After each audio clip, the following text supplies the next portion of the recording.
Baik, Assalamualaikum warahmatullahi wabarakatuh. Pada kesempatan kali ini kita akan membedah satu gagasan ya mengenai bagaimana sih konsep welfare state dalam perspektif Islam dan kira-kira apa yang kemudian menjadi peran dari welfare state. Sebelum itu, marilah kita sama-sama membuka perkuliahan ini ataupun diskusi ini dengan membaca basmalah Bismillahirrahmanirrahim. Ini outline yang ingin saya sampaikan pada kesempatan kali ini. Yang pertama adalah mengenai pandangan-pandangan yang penting ya dalam perspektif negara kesejahteraan dalam perspektif Islam. Yang kedua, kira-kira apa sih fungsi ekonomi negara kesejahteraan dalam perspektif Islam? Dan yang ketiga adalah mengenai isu negara Islam yang barangkali kita akan bahas bersama-sama karena dalam perspektif Islam kita butuh ya satu negara yang memang diselenggarakan dalam perspektif syariah. Lalu bentuknya apa? Nanti kita akan bahas sama-sama. Dan sebenarnya pembahasan ini adalah pembahasan yang telah ditulis oleh Umair Chapra dalam sebuah buku yang berjudul The Islamic Welfare State and its Role in the Economy. Jadi ini adalah sumber utama yang Anda bisa rujuk semua dalam diskusi kali ini. Imperative view, bahasan yang pertama. Bahwa dalam Islam, leadership itu adalah sesuatu yang memang harus ada. Bahkan di beberapa literatur ketika kita dalam satu kondisi berkelompok, misalkan ada 3-5 orang, maka harus wajib ada yang memimpin. Dan kepemimpinan itu yang kemudian menjadi salah satu hal utama ya, apalagi dalam konteks bernegara. Sehingga Islam sangat merekomendasikan perspektif leadership. Dan ini menjadi kewajiban dalam memimpin sebuah negara. Maka tentu dalam sebuah negara harus ada yang disebut dengan kepala pemerintahan. Baik bentuknya Perdana Menteri, bentuknya Raja, ataupun Presiden. Dan fungsi negara di sini sebenarnya adalah sebagai alat ataupun instrumen untuk mencapai tujuan-tujuan utama dari setiap orang. Tujuan utama dalam hal ini tentu sebagai muslim tidak hanya dalam perspektif spiritual ya, tetapi juga perspektif material.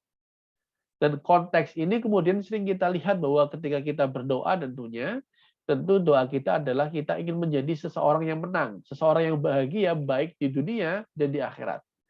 Artinya aspek spiritualitas dan dunia ataupun aspek spiritualitas dan material itu dalam perspektif negara kesejahteraan, dua-duanya harus dikejar. Dan kita tidak bisa pisahkan itu antara spiritualitas dan materialitas. Bahkan dalam mencari materialitas pun harus dilakukan dengan cara yang halal. Apalagi konteksnya kalau lebih tinggi tidak hanya halal tapi juga thayyib. Tetapi dalam konteks bernegara, dalam konteks bagaimana sih kemudian kepemimpinan itu harus ada untuk memanage kepentingan-kepentingan masyarakat dalam sebuah negara. Perspektif Islam mengatakan bahwa sebenarnya kedaulatan tertinggi tentunya hanya milik Allah Subhanahu wa taala. Dan apa yang dilakukan oleh seseorang untuk memimpin negara atau memimpin sebuah kelompok itu adalah sebagai vicegerent ataupun khalifah yang kemudian ditugaskan oleh Allah Subhanahu wa taala untuk memakmurkan bumi. Ya. Ini pandangan-pandangan penting yang mengawali diskusi hari ini. Selanjutnya, lalu apa fungsinya dari Islamic State? Nah, ini perlu kita jelaskan dulu. Yang disebut Islamic State itu adalah sebuah negara yang kemudian dilaksanakan dengan kaidah-kaidah syariah. Artinya aturan-aturan yang dibangun, hukum-hukum yang digunakan, nilai-nilai yang diyakini, ataupun dasar negara itu berasal dari syariah. Walaupun dalam syariah sendiri tidak strict kemudian menentukan bahwa bentuk negaranya harus kerajaan, bentuk negaranya harus demokrasi, atau bentuk negaranya harus parlementer. Itu terserah, itu boleh-boleh saja mana apapun yang kemudian dipilih. Tetapi yang menjadi landasan bernegara, membuat undang-undang dan seterusnya adalah dilandasi dari aturan-aturan syariah. Bahkan dalam syariah sendiri ada yang kita sebut sebagai welfare function. Di mana di sini dikatakan dalam bukunya Umair Chapra, any ruler who is responsible for the affairs of Muslims but does not strive sincerely for their well-being will not enter paradise with them. Jadi sebuah pemerintahan yang bertanggung jawab atas kesejahteraan masyarakatnya gitu ya, ataupun urusan-urusan umat, tetapi tidak berupaya dengan ikhlas, ya, ataupun dengan sepenuh hati untuk mensejahterakan mereka, maka mereka dikatakan tidak akan masuk surga. Maka di sini kalau kita lihat ya, ancamannya itu tidak hanya sekedar material, tapi ancaman-ancaman spiritual. Tidak hanya di here, tetapi juga di hereafter. Atau Umar bin Khattab mengatakan, the best of men in authority is he under whom people prosper, and the worst of them is he under whom people encounter hardship. Ya. Maka orang-orang yang terbaik itu adalah orang-orang yang harusnya memimpin dengan bijaksana, memimpin dengan mesejahterakan masyarakatnya. Makanya, sebagai penekanan, bahwa konteks welfare dalam perspektif Islam, it is not only about material aspect. Tidak hanya bicara mengenai jumlah pendapatan. Tidak hanya bicara mengenai kira-kira GDP-nya berapa. Tetapi juga bicara mengenai spiritual aspek. Sehingga dua-duanya dalam Islam yang disebut sebagai welfare, kesejahteraan, itu harus diupayakan bersama. Maka konteks welfare state di sini, bagaimana menciptakan negara kesejahteraan, maka upaya-upaya untuk mencapai kesejahteraan spiritual dan kesejahteraan material harus diupayakan bersama-sama. Utamanya dalam perspektif ini adalah oleh pihak-pihak yang bertanggung jawab, salah satunya adalah pemerintah. Dalam perspektif spiritual aspek, ya, pemerintah itu harus memastikan bahwa ada social life, education, law enforcement based on Islamic value. Jadi undang-undang yang menjadi landasan, sistem pendidikan yang kemudian digunakan, ya, atau bagaimana meramu norma-norma sosial yang ada dalam sebuah masyarakat, dilandaskan dengan syariah. Tetapi ingat, kita jangan salah sangka bahwa syariah itu tidak hanya mengenai jidayah, potong tangan dan seterusnya. Itu iya, tapi hanya sebagian kecil saja.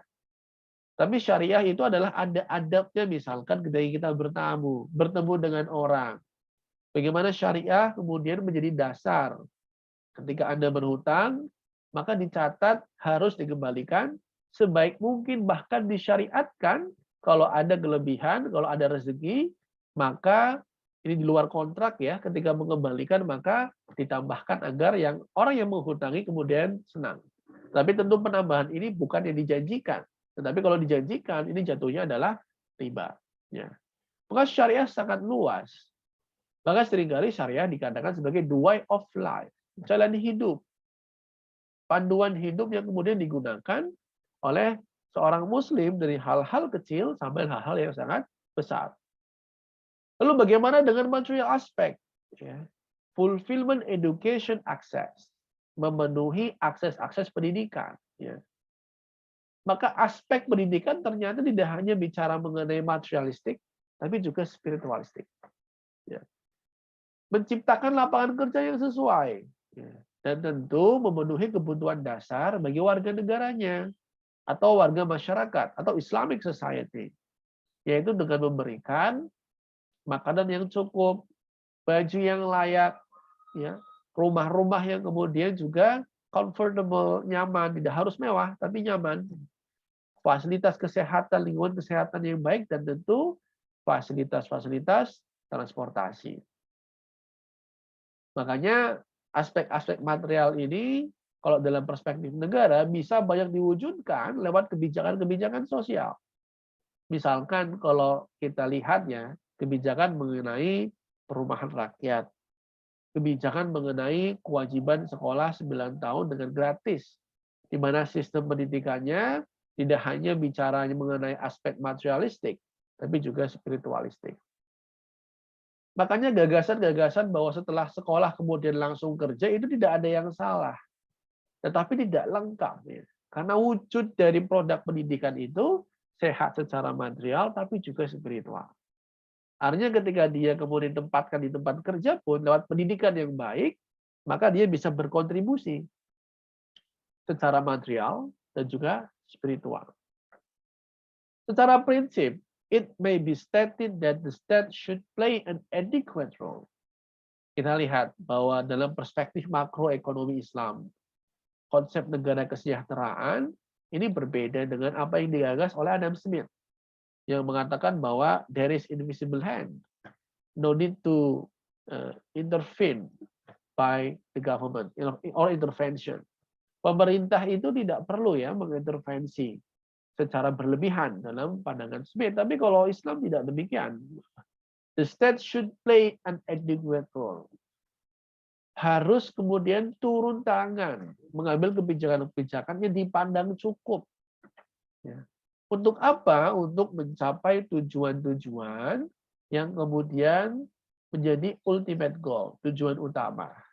Tanpa kemudian membatasi individual freedom, membatasi kebebasan seorang manusia, atau kemudian mengorbankan ya kesejahteraan sosial. Karena dalam Islam kebebasan satu hal yang penting ya, bahwa konsep manusia dalam Islam kebebasan menjadi hak setiap orang. Tetapi Islam juga menggarisbawahi bahwa kebebasan itu kemudian juga harus diimbangi dengan responsibility. Maka dalam buku Umair Chapra tentang welfare state, ekonomi kesejahteraan, kemudian ini juga di-highlight beberapa hal yang kemudian sangat esensial bagaimana perspektif negara kesejahteraan itu harus melakukan ataupun memberikan fungsi-fungsi ekonomi kepada masyarakat. Yang pertama, dalam perspektif negara kesejahteraan, welfare state, Umair Chapra mengusulkan 6 hal fungsi ekonomi dari negara kesejahteraan. Yang pertama itu adalah eradicate poverty and create condition for full employment and high rate of growth. Kondisi full employment ini maknanya pemerintah dan beserta ekosistem bisnis, ekosistem ekonomi mengupayakan dengan sebesar-besarnya untuk bisa mendayagunakan sumber daya yang dimiliki oleh suatu negara. Karena ketika sumber daya yang dimiliki didayagunakan dengan baik, dengan optimal, maka tentu akan menciptakan tingkat pertumbuhan ekonomi. Di saat yang sama, hal ini juga akan menciptakan lapangan kerja. Sehingga pendayagunaan sumber daya yang tepat akan menciptakan full employment, di mana tenaga kerja dapat terserap secara optimal. Di saat yang sama, pertumbuhan ekonomi dan penyerapan tenaga kerja juga harus berdampak pada pengentasan kemiskinan. Artinya ekonomi tidak hanya tumbuh, tapi juga ada equality. Ya. Ada pembagian kekayaan, distribusi kekayaan yang tepat. Sehingga kemudian kalau kita lihat, ya angka kemiskinan pun kemudian turun. Yang kedua, to promote stability in the real value of money. Ini penting. Tentu untuk mencapai stabilitas dalam konteks real value of money, aktivitas-aktivitas yang kemudian berbasis dengan interest, ya. Bahkan konsep uang itu sendiri di mana Islam lebih menekankan pada commodity money ataupun uang yang memang nilainya itu mempunyai collateral asset ataupun aset yang kemudian menjadi basic dari nilai uang itu sendiri, itu juga harus diupayakan. Karena perspektif ataupun konsep fiat money ternyata kalau kita lihat dari sejarah ekonomi banyak menciptakan ketidakstabilan ekonomi, apalagi ditambah dengan kebijakan-kebijakan yang berbasis bunga sehingga krisis pun terus terjadi dan kesenjangan pun semakin meningkat. Yang ketiga, to maintain law and order. Bahwa dalam perspektif hukum pun undang-undang ya dan perintah-perintah pemerintah itu harus dijaga agar sesuai dengan syariah dan berbasis kepada fairness, keadilan. Sehingga aturan-aturan yang digunakan, aturan-aturan yang kemudian dibuat itu juga didasarkan pada aspek keadilan. Dan yang keempat, to ensure social and economic justice. Tetapi kalau kita lihat, keadilan tidak hanya sekedar dalam aspek hukum saja, tetapi dalam bentuk ekonomi dan sosial. Ya. Artinya apa? Tidak hanya ekonominya tumbuh tadi, tapi juga memastikan bahwa distribusi kekayaan juga bisa dilaksanakan dengan baik. Ya. Bahwa kesenjangan nggak boleh terlalu tinggi. Walaupun Islam sebenarnya dalam konteks kesenjangan itu pasti terjadi, karena setiap orang effortnya beda. Tingkat intelektualitasnya beda, aktivitasnya beda. Kesenjangan ekonomi pasti ada. Ada yang kaya, ada yang mungkin barangkali kehidupannya hanya cukup saja. Tetapi sejauh kesenjangan itu sejauh mana tentu harus dibatasi. Kalau ini terlalu tinggi, maka menunjukkan bahwa aktivitas ekonominya, pertumbuhannya tidak sehat. Maka perlu distribusi kekayaan yang baik sehingga tercipta keadilan. Contoh misalkan, memastikan adanya keadilan sosial dan ekonomi adalah mengenai bagaimana pemerintah bisa menjamin hak-hak dasar, kebutuhan-kebutuhan dasar warga negara bisa terlaksana ataupun didapat dengan baik. Artinya siapapun kalau berhadapan dengan hak ya dan kewajibannya, ya misalkan hak mengenai kesehatan, semuanya harusnya adalah sama gitu, sehingga ada keadilan. Ya. Misalkan akses pada kesehatan, akses pada pendidikan dan seterusnya. Dan yang kelima, to arrange social security and foster equitable distribution of income and wealth. Ya. Ini juga sejalan ya dengan poin nomor 1, nomor 4, dan nomor 5. Social security yang kalau kita lihat hari ini ya, ataupun kalau dalam konteks pada buku Omer Capra, maka paling tidak ada jaminan-jaminan sosial. Misalkan ketika seseorang bekerja, maka pemerintah harus membuat aturan. Ya. Ini relate dengan nomor 3 misalkan. Bagaimana jaminan sosial itu ada, jaminan hari pensiun, jaminan keselamatan kerja. Atau bagi mereka yang miskin, bagaimana mereka bisa mendapat akses zakat ya, sebagai mustahik. Atau bagaimana kemudian keuangan sosial bisa berperan agar aset-aset wakaf bisa diberdayakan dengan baik, dan hasil dari pengelolaan aset wakaf itu bisa digunakan untuk kepentingan-kepentingan sosial. Dan yang keenam, to harmonize international relation and ensure national defense. Bahwa kalau dalam perspektif ekonomi internasional, tentu pasti ada persaingan. Ya. Maka persaingan ini bukan berarti harus kemudian berlawanan atau berhadapan. Tapi bagaimana dalam persaingan ini, harapannya masing-masing negara bisa mengharmonisasikan kepentingannya. Barangkali ada barang tertentu yang tidak bisa diproduksi di negara Indonesia, kemudian di negara lain bisa diproduksi, maka bagaimana kita bertukar ekspor dan impor agar bisa menguntungkan satu dengan yang lain. Kita barangkali antar negara gitu ya, bisa bersaing bagaimana negara ekonominya harus maju. Dalam persaingan itu sebenarnya kita juga sama-sama bisa saling bantu bagaimana kita bisa memenuhi kebutuhan yang tidak ada di negara A, tetapi kita kebutuhannya juga bisa terpenuhi di negara sendiri dengan dibantu oleh negara A. Ya. Sehingga harmonization in terms of international relation sangat penting. Dan tentu ancaman-ancaman ya dari negara-negara luar tentu pasti akan tetap ada ya.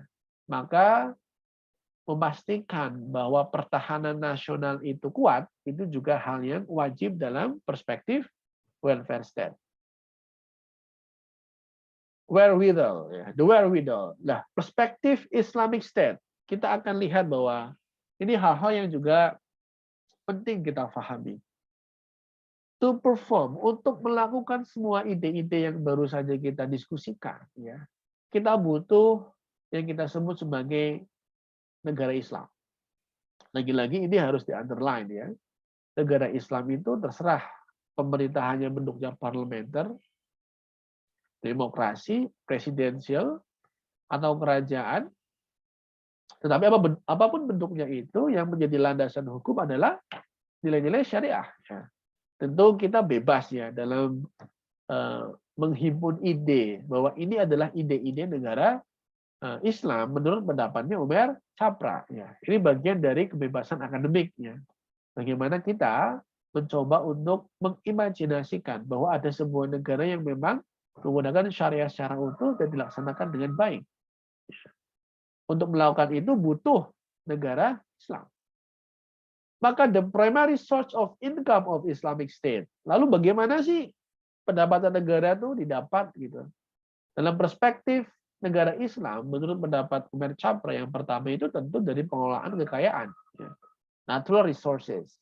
Kalau di Indonesia ya ada batu bara, ada minyak, ada emas, dan seterusnya. Itu bagian dari income. Siapa yang ngelola? Misalkan bisa BUMN atau kontrak swasta, tetapi kemudian profit and loss sharing. Kemudian juga dari zakat. Zakat ini tentu tidak semuanya wajib membayar zakat. Hanya orang-orang yang telah memenuhi syarat untuk membayar zakat. Dan penggunaan zakat jelas untuk 8 asnaf, di mana prioritasnya adalah orang-orang yang fakir dan miskin. Ada juga pajak. Kalau pajak penggunaannya lebih luas ya, bisa membangun infrastruktur, ya, membangun gedung, jembatan, dan seterusnya. Dan tentu bisa borrowing, meminjam, seandainya terjadi defisit. Yang kedua adalah mengenai nature identity. Islamic State is essentially a welfare state and is duty bound to play an important role in the economy for the fulfillment of the goals. Maka lagi-lagi Umair Chapra menekankan bahwa identitas dari Islamic State itu adalah bagaimana negara itu bisa menciptakan ataupun mensukseskan sekaligus mencapai tujuan utama dari masyarakat ataupun komunitas muslim atau muslim sendiri secara pribadi, bagaimana menciptakan kesejahteraan tidak hanya sekedar material, tetapi juga aspek spiritual. Dan dalam hal ini, dalam pelaksanaannya, seperti yang dikatakan sebelumnya, people were born free. Jadi mereka dilahirkan dengan bebas. Gitu. Artinya seorang manusia itu pada dasarnya bebas melakukan apapun yang dia diinginkan. Tetapi dia harus menjaga responsibility. Yaitu bagaimana meskipun kebebasan itu ada, tapi responsibility tetap harus dipegang teguh. Free but responsible. Jadi it is okay to do anything, but you have to be responsible. Ini konsep freedom ya dalam pendapatnya Umair Chapra. Lalu apakah kemudian ya usulan-usulan, gagasan-gagasan Umair Chapra tadi ini sebenarnya masuk tidak sih, sama enggak sih dengan ajaran-ajaran kapitalisme atau jangan-jangan sama dengan sosialisme? Maka yang pertama kalau kita lihatnya ini sebagai tambahan bahwa munculnya kapitalisme dan sosialisme itu adalah setelah Islam. Artinya konsep syariah mengenai negara, konsep syariah mengenai pemerintahan, atau bagaimana menciptakan kesejahteraan sudah lebih dulu, ratusan tahun sebelumnya, sebelum kapitalisme ada atau sosialisme kemudian juga muncul setelahnya. Bahwa kapitalisme salah satunya diawali dari gagasan Adam Smith, The Wealth of Nations tahun 1776. Tetapi Islam sudah muncul beberapa ratus tahun sebelumnya. Begitu juga kalau kita bicara mengenai sosialisme, buku-buku Das Kapital oleh Karl Marx. Itu juga gagasan-gagasan setelah Islam. Jadi meskipun seandainya ada gagasan yang sama, tentu Islam kemudian lebih dulu mengagas itu. Barulah kemudian kapitalisme dan sosialisme. Tapi memang apakah sama atau tidak, sayangnya gagasan itu memang juga berbeda. Ya. Karena nilai yang dibangun dalam kapitalisme dan sosialisme dalam perspektif materialisme itu yang berbeda. Gitu. Makna materialisme, bagaimana cara mendapatkannya, atau bagaimana konteks di sini adalah moral and material aspek adalah sesuatu yang berbeda. Di mana Islam kemudian menekankan bahwa dalam mencapai kesejahteraan itu juga harus dilandasi dengan moral values. Dari mana acuan moral values itu? Tentu mengacu pada Al-Quran dan Al-Hadis. Jadi sumber pengetahuan kapitalisme dan sosialisme dan Islam adalah sumber pengetahuan yang berbeda. Sehingga value yang dibawa pun juga berbeda. Yang kedua, Islam is also fully committed to human brotherhood with social and economic justice, to equitable distribution of income, and to individual freedom with the context of social welfare. individual freedom barangkali sangat diagung-agungkan dalam kapitalisme. Atau economic justice barangkali sangat diagung-agungkan dalam sosialisme. Tapi sebenarnya Islam bukan di tengahnya. Karena gagasan ini sudah berawal ratusan tahun yang sebelumnya dibandingkan kapitalisme dan sosialisme. Jadi barangkali beberapa ada kesamaan, walaupun tadi ya secara moral, secara values, secara konsep what is materialism tetaplah berbeda. Maka sebagai penutup ya bahwa konsep welfare state dalam perspektif Islam berbeda dengan konsep welfare state dalam perspektif yang diyakini banyak negara hari ini. Bahwa Islam memandang bahwa welfare state ketika itu dikelola oleh pemerintah, maka harus memastikan setiap warga negara, setiap muslim dapat mencapai tujuannya untuk mencapai kesejahteraan tidak hanya dalam aspek material tapi juga aspek spiritual. Marilah diskusi kali ini kita tutup dengan bacaan hamdalah. Alhamdulillahirabbil alamin. Wassalamualaikum warahmatullahi wabarakatuh.